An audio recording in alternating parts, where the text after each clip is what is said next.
Hello guys, आज आपण बनवणार आहोत घरगुती पाणीपुरी.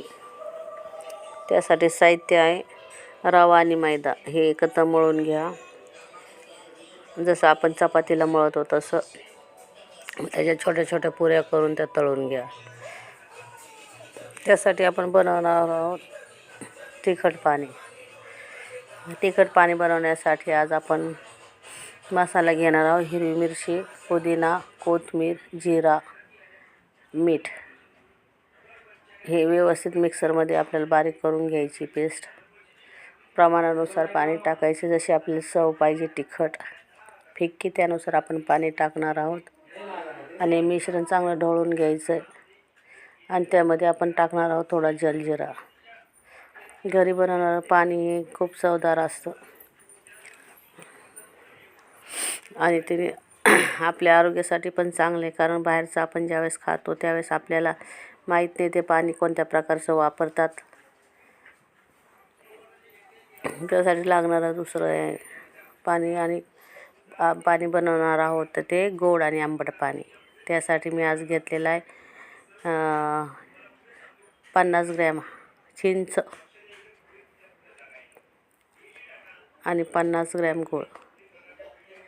हे मी अर्धा घंटा भिजवून ठेवलेलं आहे. आणि ते नंतर मग मी मिक्स करून घेतलेलं आहे. आणि आपल्याला जसं आंबट गोड पाहिजे त्यानुसार आपण पाणी टाकून ते मिश्रण तयार करून घेऊ. आणि मग त्यासाठी लागणारं जे प्युरी साहित्य आहे ते आलू आहे. 3 आलू उबाळून घेतलेले, बारीक कांदा कट करून घेतलेला आहे, कोथिंबीर कापून घेतलेली, आलू चांगल्या प्रकारे कुस्करून घेतलेले आणि त्यामध्ये बारीक चिरलेली कोथिंबीर टाकून आणि कांदा टाकून सगळं मिक्स करून घेतलेलं आहे.